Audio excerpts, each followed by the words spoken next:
it's, if you like, it's our emotional or aesthetic response to the qualities that we experience in the three jewels. So the 5 spiritual faculties, and I'm going to lead into those from somewhere almost more literally down to earth. That's our 5 physical senses: hearing, sight, smell, taste, touch, and according to Buddhist teaching, the mind, and what the mind takes hold of. These all move outwards and engage with various objects, including mind objects, throughout our waking day.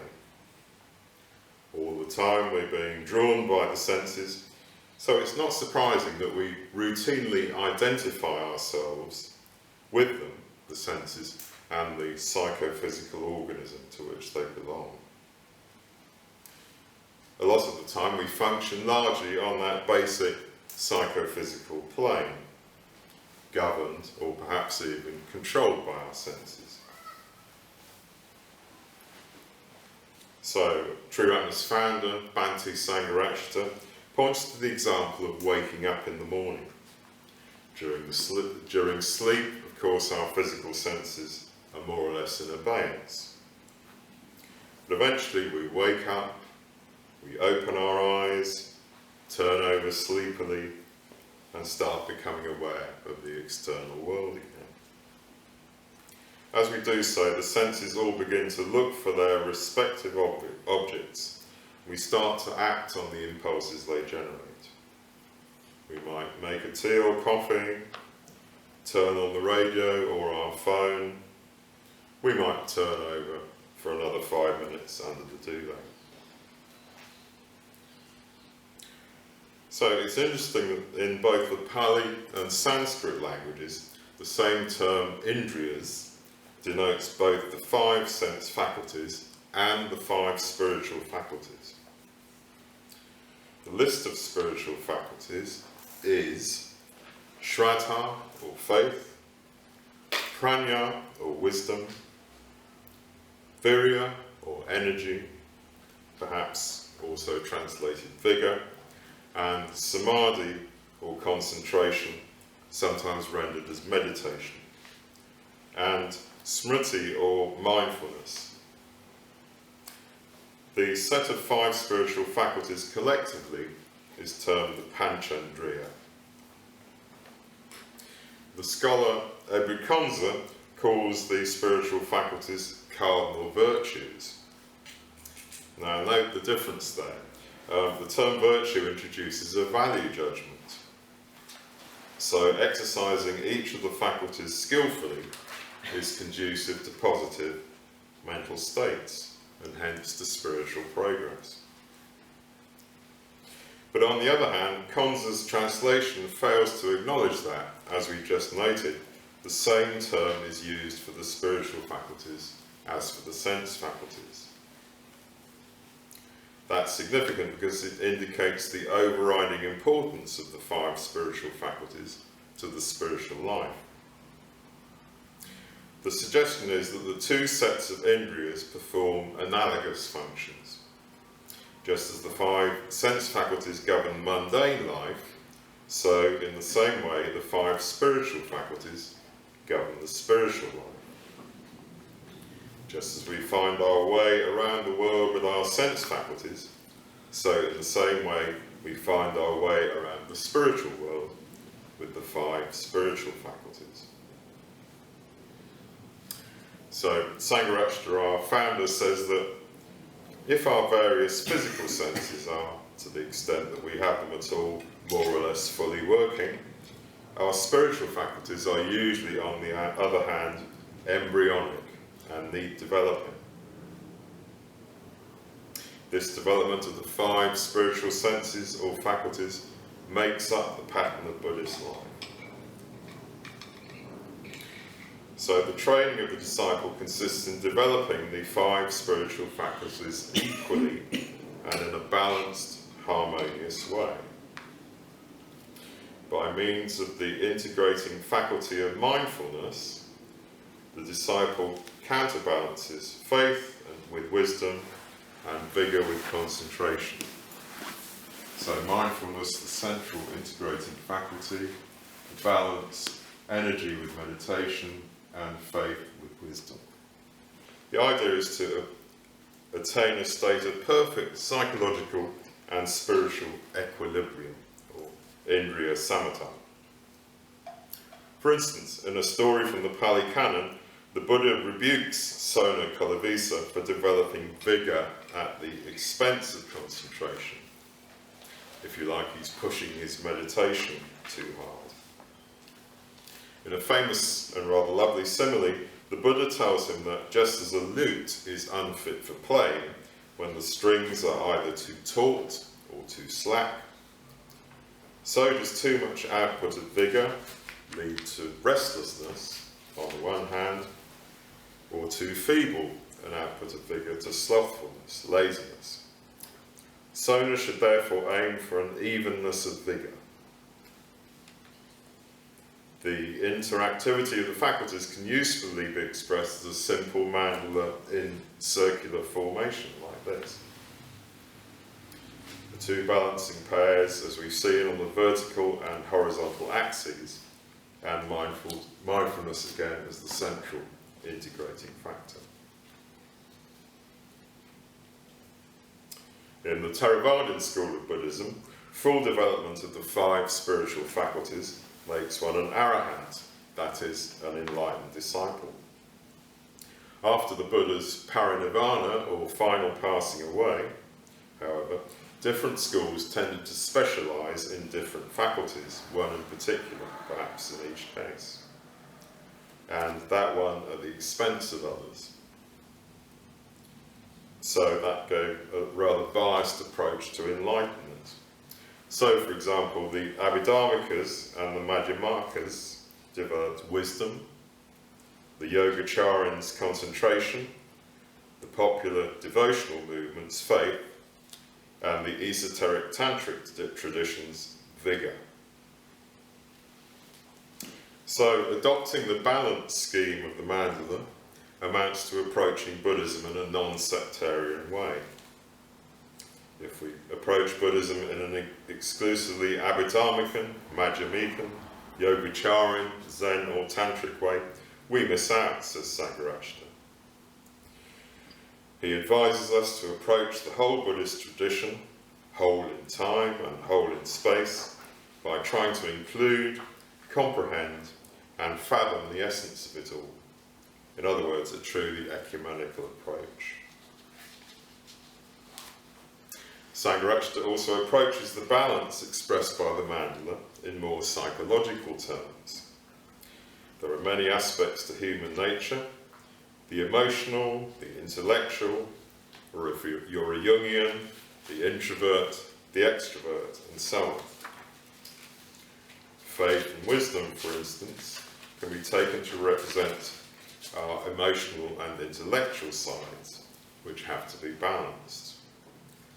Meditation and energy, perhaps our introvert and extrovert sides, also have to be balanced. Mindfulness or awareness, which is the integrating and equilibrating factor, balances them all. So, says Sangharakshita, we should not have just an emotional approach to Buddhism, nor just an intellectual approach, nor just a meditative approach, nor just a practical, active approach. One should approach Buddhism in all these ways. Our nature takes all these aspects. One feels, thinks, acts, also sometimes sits still. So we should approach Buddhism with all these aspects. In other words, we should approach it with our total being, not just trying to feel while neglecting understanding, not just trying to understand without feeling. We should not always look within and never look without, nor, on the other hand, always look without, never pausing to look within. as we progress in our spiritual developments as Sangharashta, we'll tend more and more to think and feel, act and not act simultaneously. That sounds like a tall order, but that's only because of the limitations of our present mundane mode of thinking. Eventually, as our spiritual life develops, all these four apparently contradictory senses are fused and harmonised into one spiritual faculty, into one truly integrated being, as it were, which is forging ahead. So finally, Sangharashta concludes that a commitment to Buddhism, and ultimately a commitment to Buddhism as a way to enlightenment, depends on this balanced approach of head and heart, to which the mandala shows the way. Thank you. Thanks very much, Devaghosa, for that overview of the spiritual faculties. So this evening we're going to be focusing on the spiritual faculty of faith. So faith is a word that we use commonly in our language, maybe in a number of different ways. You know, we can just have faith that everything's going to turn out all right, or we can have faith in a particular institution, organisation or person, or we can express our faith in something. But I suppose if you like, the strongest use of the word is within, as it relates to religion. And if we look at Buddhism has a particular meaning for the word faith, which perhaps differs from our normal understanding of the word. And the prime difference is that in Buddhism, faith is expressed as faith in the three jewels. So the three jewels are the things we paid respect to at the solutioning of the shrine. So that's the jewel of the Buddha, the Dharma, the Buddha's teaching, and the Sangha, the community who follow the Buddha's teaching.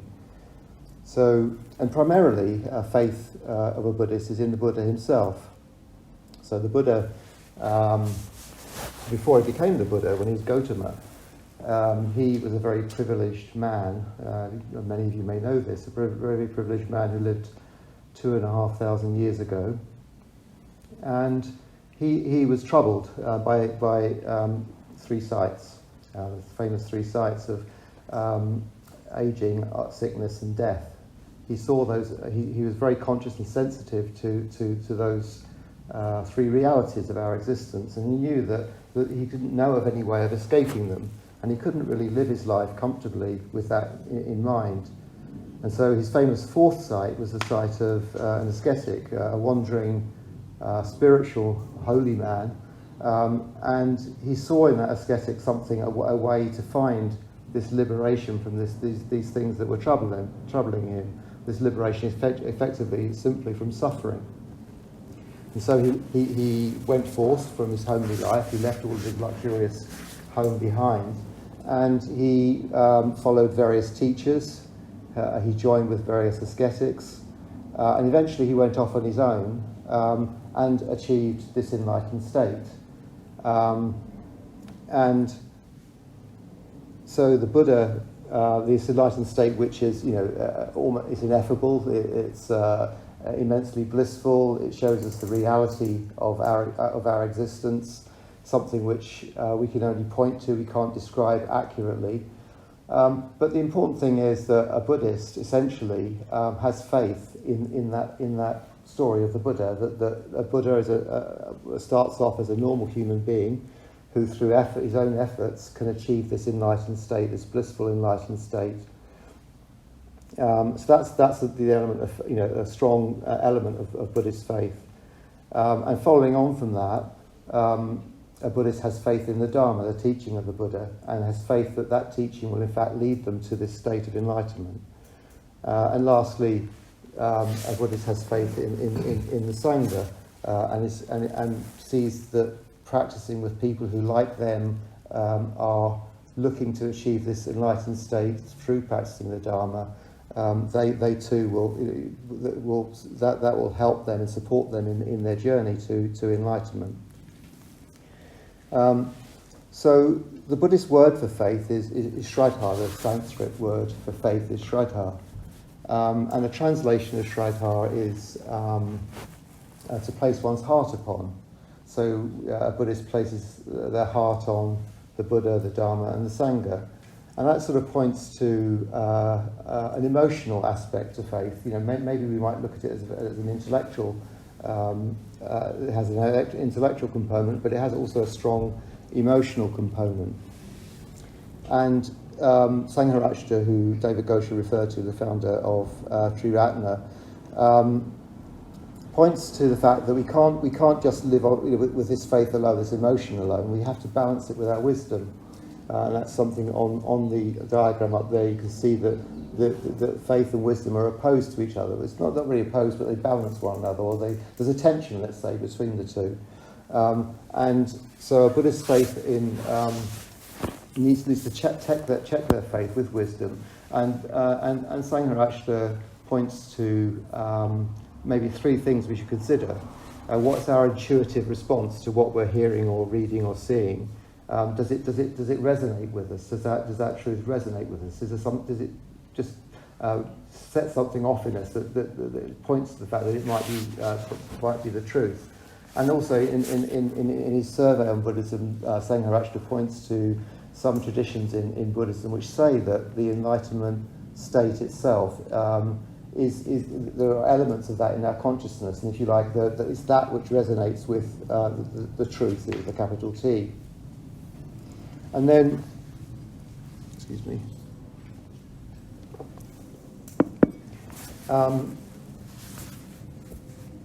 intuition alone is not enough, though. It says that intuition needs to be tested. It needs to be tested by reason. So there may be something which sparks something in us. It raises our attention, if you like, that seems to strike deeply into our consciousness. But is it sensible? Is it reasonable? Does it make sense to me when I look at it logically? And lastly, he says that if that's the case, then we should test our reason with experience. So, have we got experience of this teaching or this way of living? If I do this, will this happen? So in Buddhism, it really points to the fact that Buddhism is not blind faith. We're not asked to take on a proposition and just believe it. We're, in fact, instructed, the Buddha instructs us to test that with our intuition, our experience, and our reason. So, breaking down Shraddha a little bit further, if we look at Shraddha, in the Buddhist canon, it's described in three ways. It talks of Shraddha or faith having three aspects, and the first one is deep faith, which is, if you like, a cognitive aspect of faith. It's the extent to which we understand. Ultimately, the extent to which we understand the ultimate nature of things, of our existence, and so clearly to develop our cognitive understanding, to develop our deep faith, we need to study. We need to understand the Dharma. We need to read and hear and listen to the Dharma. We need to reflect on what we've heard. Probably the things that we hear might make logical sense, but they don't make sense within our everyday experience, so we need to reflect on them and how they relate to our everyday experience. And we need to meditate upon them, so we need to really absorb them, really absorb these teachings into our, if you like, our inner being. And this will help us develop our deep faith. And when we develop our deep faith, the strength, the way in which we interpret our experience will be more informed by the Dharma and less a habitual response to things that are going on around us.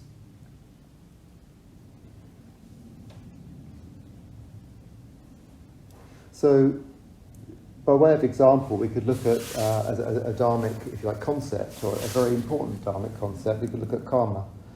Karma is a fundamental Buddhist concept which is absolutely essential to our spiritual growth. I'm sure many of you have heard of the word before and understand what it means, but in summary, karma means action, and it relates to the actions we take in the world. And the concept of karma, it says that if we act skillfully in the world, if we act according to the Dharma, then the consequences for ourselves and perhaps for other people will be positive and will make spiritual progress. If on the converse is true, though, if we don't act skillfully, it says that the results will not be quite so positive for us and perhaps for other people as well. And and so just by way of example of that, I can give a personal experience of what I see as karma. Earlier on this year, I experienced quite a long period of a flatness in my practice, if you like, a rather uninspired sense. And I was doing the things I normally do. I was meditating, I was attending classes, I was studying, but nevertheless, there was a certain lack of inspiration, and I'm sure we all go through that in our lives. But I was feeling that. I was noticing it was going on for quite a long time, 2 or 3 months. And I was getting a bit fed up with it, but I decided to do something about it. I decided to look at my meditation practice. I decided to go to more devotion. I studied more, but that has, you'll be glad to hear, has had some effect. So there was a fruit of that effort I put in. It's called a karma vipaka. The fruit of the actions I took had an effect, which is moving me in a direction I wanted. But I also sort of asked myself, well, how did I get to this state? How is it that I hit this sort of flat state? Was my practice was just a bit dull? I wasn't trying hard enough. I was just doing the same things, and I thought that, well, this period of time coincided with the end of a long period of me paying an awful lot of attention to my house and doing housework and doing renovation work. And I was basically intoxicated with material things, for a number of months. And it seems obvious now when I look back at it, but it's important to see that period of time that I spent doing that had an effect on my practice. You have to do things in life, but also if I'd been more aware of it, I perhaps could have moderated the way in which I approached that particular exercise. So that so we go on. So I had those efforts. It flattened my practice. I did my devotion. It brought it up again. And so this understanding of how what we do and the effects it has is very important. And it's an aspect of an understanding. It's an aspect of deep faith. The second type of faith of Shraddha is lucid or serene faith, and it relates to the qualities that we experience. And the effects they have upon us. So it's, if you like, it's our emotional or aesthetic response to the qualities that we experience in the three jewels.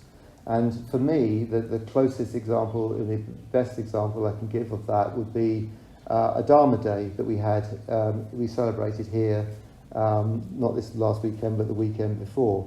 So Dharma Day is a day that Buddhists celebrate. We celebrate in this particular in Brixton each year, and it celebrates the first teaching that the Buddha gave after he attained his enlightenment. And so I came here with a number of other members of our Sangha, and I just experienced this very, very positive joy of being with other people who were also practicing and who've come together to celebrate the Dharma.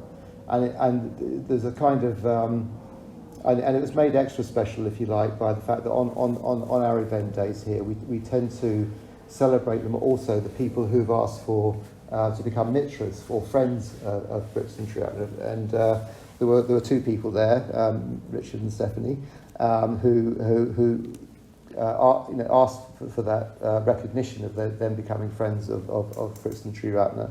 And they spoke about what had brought them to make that decision. It's very heartwarming to hear that type of talk, and we celebrated that with a devotional practice in the evening, and we gave gifts, and we heard talks from others, people who knew Richard and Stephanie, about them, and at the end of the day, I think a lot of other people just felt lifted and joyous, and it lasted through to the next day or two, that particular feeling. And if you like, it for me, it removed me from my normal experience of day-to-day life. And for me, the word serenity or peace is important there, because it gave me peace from the normal everyday concerns and worries, and it lifted me out of that. So, if you like, lucid or serene faith, it is an emotional or aesthetic response to, in that particular case, the Dharma Day, and people who are becoming more involved with, or more want their Buddhism to become more recognised by the community. But of course, we experience these joyful experiences in everyday life. We may have that response to nature. That may lift us out of our everyday life. It may point to something beyond the mundane. It sort of suggests that there is something there that is not just a mundane thing, but it's a joy in nature, in art, in literature, experiences of beauty, the observation of kindness in other people. All these things, if you like, give us a sense that or glimpses of what the enlightened state might be. There is something real there, and perhaps by following the three jewels, we might be led more closely to those experiences. And so it's lucid, or there's a clarity in this sense of faith as well. And I think when we have this emotional, this physical response to the Buddha, the Dharma, the Sangha, then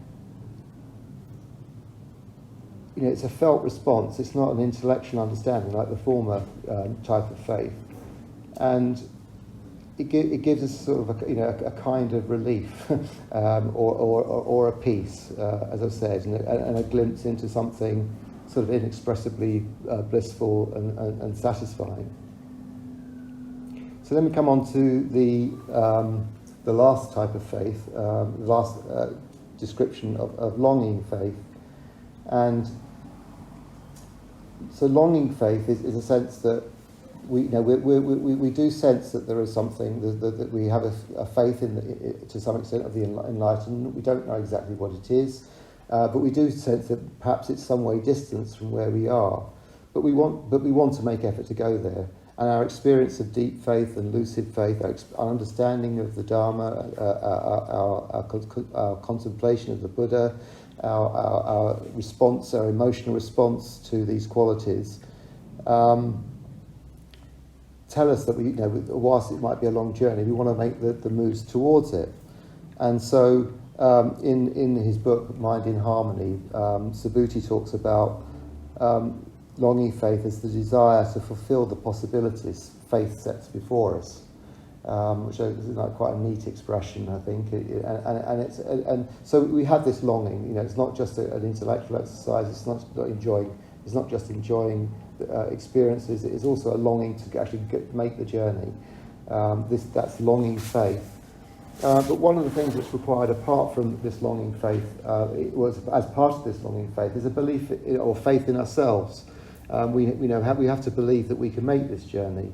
That it's a journey for us as well. And there's a sort of famous sort of Sangharakshita anecdote where someone comes up to him and says, I like this Buddhism and I'm interested in the Dharma, but I just don't think I can do it. And Sangharakshita turned to him and said, "What makes you so special?" Which I think is really quite a funny and pithy sort of observation. And we can also, So I'm sort of running over a little bit. I want to mention quickly though some of the Buddhism is a moving of us towards ideals, and sometimes or often the more we understand what the Dharma says, the more we realise, if you like, what the precepts mean and how we should follow them. And the closer attention that we pay to what it is we're actually doing, then we're going to come up against ourselves, and we're going to see that in fact we fall short in a lot of ways. And in Buddhism, there's a word "hri," which expresses this, if you like, shame that we might feel in ourselves for the way we behaved, shame or regret or remorse. And whilst that's an uncomfortable feeling, even a painful feeling, it's regarded as a positive feeling because that shame or discomfort actually reflects the fact that we actually know that we can do better, and that it might prevent us acting in an unskillful way, or it might cause us to take reparation actions to apologise to people, to do things which make things better if we feel that shame. We don't want that to happen again. And there's a slightly more, if you like, social aspect to that feeling. There's a term called apatrapia, which relates to shame, or when we consider what we've done in the light of people that we know, perhaps who are practicing alongside us, or people that we have respect and admiration for. When we think of them, we recognise that what we're doing is not living up to the ideals that we aspire to. So I think I better leave it there. I had quite a lot more to say, but I've not timed it very well. So I'll leave it just there for now. Going back to the beginning of what you said, Amaladana, we often leave Shraddha untranslated, don't we, when we're such a little way into our Buddhist studies, because faith in English, in a sense, doesn't capture the sort of multi-dimensional richness, the three varieties of Shraddha, which you describe. So faith in the theistic religions, as you implied, tends to be a rather dry sort of doctrinal faith, doesn't it? Believe in the Lord Jesus Christ and thou shalt be saved. So we tend to leave it as Shraddha, don't we? Yeah, and I think one of my experiences in when I first got involved with Buddhism, and actually ever since, is that I've never felt pressed to hold a particular view. Or to have a particular opinion on something in terms of the Dharma. I sort of feel free to make my own way through things, and intellectually, in my mind, there are things that I hear that I don't understand or I don't fully agree with. That I tend to sort of put on a back burner in my mind, and I leave it there to sort of to dwell and develop. I won't ask you what those are. That would be an interesting experience for most of us. I can tell you one. One is one. rebirth. Oh, here we go. It's quite a big one, Well, it is quite a big one. So the concept of rebirth, I know full well that when I started getting interested in Buddhism, I simply didn't believe in it. I was a sort of lights out person. When you die, it's lights out, and that's the end of it. There's no follow on. But I remember that the day that I realised that I changed my view. It wasn't a conscious working it out. But I'd studied the Dharma, I'd listened to the Dharma. But it's when someone else said that exact same thing that's what they thought, and I was surprised not that they felt like that, but that I realised that I didn't feel like that anymore, and that the concept of rebirth to me seems intuitively it seems more correct. And in keeping with my experience. Not that I've been reborn that I know of, but this is number one. So that is one which I didn't discount it out of hand, but I just let it brew, and I listened to what people had to say about it, and without my conscious knowing, I changed my view, which is sort of quite interesting. It surprised me how dramatic that change was. So that's kind of an evolution of Shraddha, isn't it? Yeah, it's hearing the Dharma, I guess, Hearing the Dharma, over a number of years. I'm not sure how many, but and it being absorbed, reflecting on it and absorbing that. Just to reassure our audience, our founder Sangharakshita's position was that it's not absolutely compulsory that Buddhists believe in rebirth, but it's not satisfactory to deny it categorically. So he's leaving that sort of window of opportunity Yeah, so I was in the second category to start with. Yeah. I didn't discount it, but on the other hand, I couldn't actually say I believed in that initially.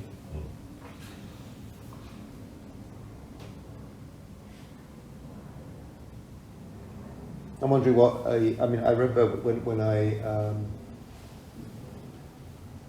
was thinking about. I mean, all those aspects of the three jewels: the Dharma, the Sangha, and the Buddha.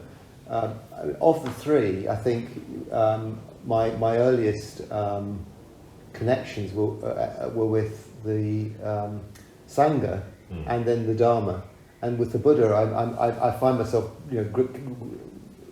gravitating around or orbiting the in terms of what my feeling is, and it's getting stronger, but I find it more difficult to approach. But I remember being interested in Buddhism from a sort of an intellectual standpoint. I wanted to understand what it meant, thinking it was cool, knowing a Buddhist who I quite liked, that sort of thing, and reading books and going to talks and stuff like this. And so I was doing that, and eventually I got fed up with it because I just think, well, I'm reading all this stuff, but I don't know anything.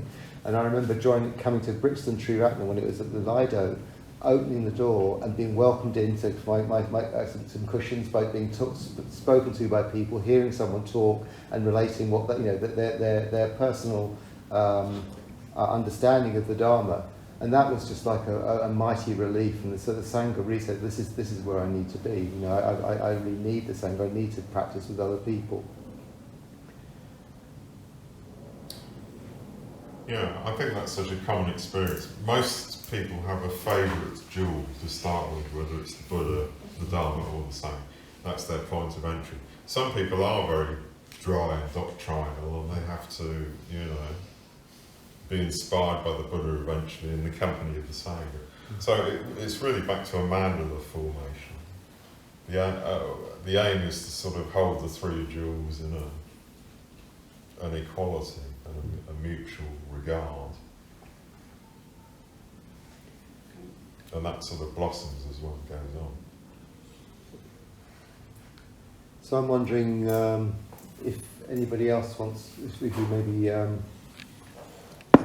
stop there. Great, so I hope you enjoyed that Dharma talk. So if you did enjoy it, if you're enjoying our videos, I just want to ask you or encourage you to think about making a donation to the Brixton Buddhist Community. We're a UK charity that relies completely on your donations to run everything here. And if this was a class, a meditation class, there'd be a donation bowl that you could just put in £10 at the end of the night to help support the activities. But as you're watching this online, I just want to ask you to think about making an online donation. If you've watched 4 or 5 videos this month, maybe you might want to think about giving £10. So there's a link in the description below where you can go to our website and make a donation. And if you want to keep giving, you don't want to worry about making that donation every month, well, you could just set up a standing order, a monthly standing order. That would be really, really helpful. I want to suggest something of the region of maybe £10 or £20 a month if you're able to do that, and that would be really, really helpful and help us keep producing videos like this one. Thanks for listening. Take care of yourself.